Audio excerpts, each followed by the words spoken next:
Hello everyone, welcome back to my channel. तो आज इस वीडियो में हम लोग बात करने वाले हैं इस पूरे वीक निफ्टी किस तरीके से बिहेव करेगा। मंडे के सेशन ट्यूसडे के सेशन में कल हम निफ्टी में किस तरीके से काम करेंगे और आगे हम लोग बात करेंगे कल फिर निफ्टी की एक्सपायरी है तो उसमें हम लोग मार्केट में किस तरीके से काम करेंगे। तो चलिए स्टार्ट करते हैं इस वीडियो को।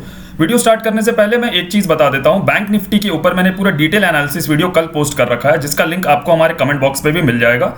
और इस पूरे वीक हम प्रॉफिटेबल रहे तो हम लोग ह्यूज डिस्काउंट्स दे रहे हैं अपने प्रीमियम मेंबरशिप और कोर्सेज पे। हर एक दिन हम वीक के प्रॉफिट में रहे तो ह्यूज डिस्काउंट से अवेल करिए। अगर आपको मेरे साथ ट्रेड करना है, ट्रेडिंग सीखना है तो इन सारी चीज़ों के लिए आप हमें टेलीग्राम पे मैसेज करिए। टेलीग्राम का लिंक आपको हमारे कमेंट बॉक्स में मिल जाएगा। स्टार्ट करते हैं इस वीडियो को।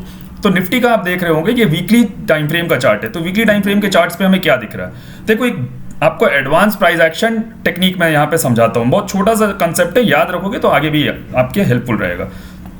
यहाँ पे जो मेजर चीज़ है वो देखने वाली बात यहाँ पे क्या है, ये कहीं ना कहीं आप सबको दिख रहा है, ये एक रेजिस्टेंस जोन है, राइट। यहाँ से निफ्टी रेजिस्टेंस लेके नीचे आया था, फिर इसका ब्रेकआउट किया, फिर यहाँ पे रेजिस्टेंस लेके फिर ये नीचे आया और अब ये फिर से रेजिस्टेंस के पास बैठा हुआ है।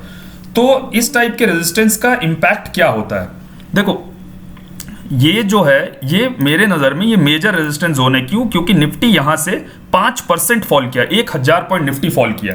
1000 पॉइंट निफ्टी कोई आम रिटेलर मेरे आपके जैसा व्यक्ति तो नहीं इसे गिरा सकता है। कोई बड़े प्लेयर्स मार्केट के एफआईज डीआईज की सेलिंग होगी जिसके कारण ये इस तरीके से फॉल किया है। तो उसका क्या मतलब है? उसका सीधा मतलब है कि उन लोग यहाँ पे बैठे हुए हैं बेचने के लिए, उनका स्टॉप लॉस यहाँ पे लगा हुआ कहीं ना कहीं, वो अपना ही स्टॉप लॉस हिट कराने तो ऊपर ऐसे लेके नहीं जा रहे जब तक नीचे बहुत हैवी पोजीशन क्रिएट नहीं की हो।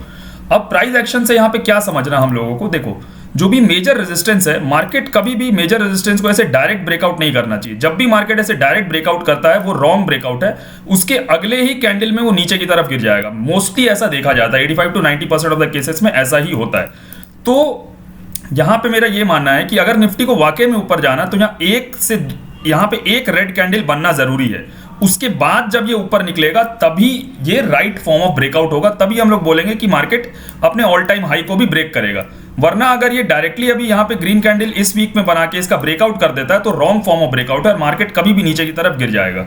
इसका कुछ एग्जांपल्स मैं आपको शो करता हूं, आपको तब बहुत क्लैरिटी मिलेगी। देखो यहाँ पे ये रेजिस्टेंस जोन था, राइट, यहां से मार्केट गिरा था। देखो इसको डायरेक्टली मार्केट ने ब्रेकआउट करा, ये ब्रेकआउट हुआ डायरेक्ट, देखो अगले टाइम में मार्केट में कैसा फॉल आ गया, ठीक है। यहां पे आप देखो सिमिलर चीज है, एकदम सिमिलर कंसेप्ट है। आप यहां पे देखो ये रेजिस्टेंस जोन था, मार्केट यहां पे आके देखो रेड कैंडल्स बनाया, रेड कैंडल बनाने के बाद देखो ब्रेकआउट होता है और कितना प्रॉपर ब्रेकआउट ऊपर की तरफ चलता है, राइट। तो ब्रेकआउट इस तरीके से होता है। एक एग्जांपल आप और देख सकते हो, देखो ये रेजिस्टेंस जोन था, ठीक है, मार्केट इसको ब्रेकआउट करता है, देखो डायरेक्ट ब्रेकआउट किया, ऊपर कोई खास नहीं निकला, बट देखो नीचे किस तरीके से, आप देखो ये डेट देखो 28 नवंबर 2022 को मार्केट यहां से गिरना स्टार्ट हुआ था और ये 20 मार्च 2023 मतलब 4 महीने की मंदी आई थी, ये रॉन्ग फॉर्म ऑफ ब्रेकआउट के कारण। तो ये ध्यान रखना, राइट फॉर्म और रॉन्ग फॉर्म ऑफ ब्रेकआउट मैंने आपको यहाँ पे आज बता दिया है। अब डेली चार्ट्स में देखते हैं, तो डेली चार्ट्स में भी क्लियरली यही दिख रहा है कि ये एक रेजिस्टेंस एरिया है, वो सबको दिख रहा है 19,850 के आसपास का रेजिस्टेंस एरिया है। अब मार्केट इसको ब्रेकआउट करेगा, लोग बाई करने आ जाएंगे। मैंने आपको बता दिया बाइंग किस केस में करना है, किस केस में नहीं करना। अब बात करते हैं इंट्राडे में हम लोग इसमें किस तरीके से काम करेंगे। 15 मिनट के टाइम फ्रेम पे आ जाते हैं। 15 मिनट का जो टाइम फ्रेम है वो हम लोगों को यहाँ पे क्या दिखा रहा है, थोड़ा सा जूम आउट करते हैं चार्ट्स को, अपने रेजिस्टेंस को हम लोग थोड़ा सा एडजस्ट करते हैं, ठीक है। यहाँ पे ये हमारा रेजिस्टेंस एरिया हो गया। अब देखो मेरे लिए पॉइंट क्या है, आप लोगों को एक चीज़ यहाँ पे दिख रहा होगा कि मार्केट जो है यहाँ पे रेजिस्टेंस ले रहा है और मार्केट इस तरीके से एक असेंडिंग ट्रायंगल टाइप का पैटर्न बना रहा है, ठीक है।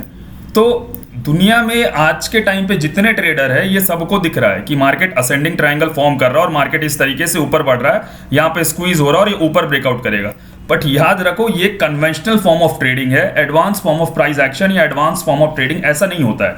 ये जो सबको दिख रहा है मार्केट में वो नहीं होता, ये तो 99% लोग को लग रहा है कि ऊपर ही निकलेगा, बट ऐसा नहीं होता है। जनरली मार्केट क्या करेगा, मैं आपको अपने एक्सपीरियंस से बता रहा हूं, आप ध्यान देना, आपको इस वीक में ये चीज देखने को मिल जाएगा। मार्केट क्या करेगा, आराम से मार्केट आएगा, इसको ब्रेकआउट कर देगा, इसको ब्रेकआउट करके यहाँ पे बायर्स को इनवाइट करेगा और यहाँ पे ये डबल टॉप बनाते हुए फॉल करेगा और ये गिरेगा। तो आप समझ लेना अगर ये यहाँ से गिरा तो ट्रैप करते हुए गिरेगा, तो टारगेट यहाँ पे 19,580 का आप यहाँ पे लेके चलना, 300-350 पॉइंट का आपको यहाँ पे फॉल देखने को मिल जाएगा अगर मार्केट यहाँ पे डायरेक्टली ऊपर की तरफ निकल गया तो, ठीक है। तो आप समझ गए मैं ट्यूसडे के सेशन में निफ्टी में कैसे काम करने वाला हूँ। मेरे लिए यहाँ पे क्या है, इसका ब्रेकआउट होगा, मैं वेट करूंगा, यहाँ डबल टॉप में देखूंगा, डबल टॉप फॉर्म होने के बाद जैसे ही उसका सपोर्ट ब्रेक होगा मैं सेल करूंगा। पहला टारगेट यहाँ क्लोजिंग तक रखेंगे। इंट्राडे की बात कर रहे हैं, ये इतना बड़ा फॉल इंट्राडे में नहीं आएगा, ये 2-3 दिनों की चीज़ है, ठीक है। इंट्राडे में पहला टारगेट हम लोग 19,790 का रखेंगे। सेकंड टारगेट हम लोग इस तरीके से नीचे लेते आएंगे, 19,730, 720 का हम दूसरा टारगेट रखेंगे। और इस तरीके से हम लोग तीसरा टारगेट यहाँ पे 19,640 और ये 19,580 का, इस तरीके से हम लोग टारगेट्स लेके चलेंगे, राइट। बाइंग कब करना है? बाइंग नहीं कर सकते, एकदम कर सकते। किस तरीके से बाइंग होगा? मार्केट ब्रेकआउट करे, यहाँ पुल बैक ले और फिर से ब्रेकआउट करे। अगर ये डबल ब्रेकआउट यहाँ पे होता है तभी यहाँ पे बाइंग करना, वरना बाइंग बिल्कुल अवॉइड करना। डबल ब्रेकआउट के केस में बाइंग का टारगेट क्या निकल के आता है वो मैं आपको बता देता हूँ, जस्ट अ सेकेंड। यहाँ पे आप देखो, ये एक गैप फिलिंग जोन है, ये कहीं ना कहीं ये गैप फिलिंग, तो 19,900 का हमारा पहला टारगेट आता है अगर ऊपर की तरफ देखते हैं तो। दूसरा टारगेट हमारा 20,000 का आता है, ठीक है। और तीसरे टारगेट्स के लिए आप लोग जाओगे तो ये गैप फिलिंग जोन है 20,118, 20,120 का आता है, राइट। अब फ्लैट खुल के ऊपर गया या गैप अप खुल के ऊपर गया, मैंने आपको बता दिया बाई कब करना, सेल कब करना। अब सिमिलर सिचुएशन में अगर सपोज करते हैं मार्केट गैप डाउन खुल जाता है, राइट, मार्केट गैप डाउन खुल जाता है, तब उस केस में हम लोग क्या करेंगे उस पर बात कर लेते हैं एक बार। मार्केट अगर गैप डाउन खुल जाता है, यहाँ पे सबसे पहले हम लोग एक ट्रेंड लाइन ड्रॉ कर लेते हैं, ये जो असेंडिंग ट्रायंगल को ये फॉलो कर रहा है। अगर मार्केट डायरेक्टली फ्राइडे के लो के नीचे खुलता है या फ्लैट खुलते इसके नीचे आ जाता है, सेल करने मत चले जाना, वेट करना। यहाँ पे एक पुल बैक आएगा और फिर ब्रेक डाउन होगा तभी सेल करना, क्योंकि मार्केट ट्रैप्स क्रिएट करता है। हो सकता है ये नीचे की तरफ आए, यहाँ डब्ल्यू पैटर्न बनाए और ऊपर आ जाए, और ऊपर ज़्यादा ऊपर नहीं, यहीं तक आएगा, ठीक है।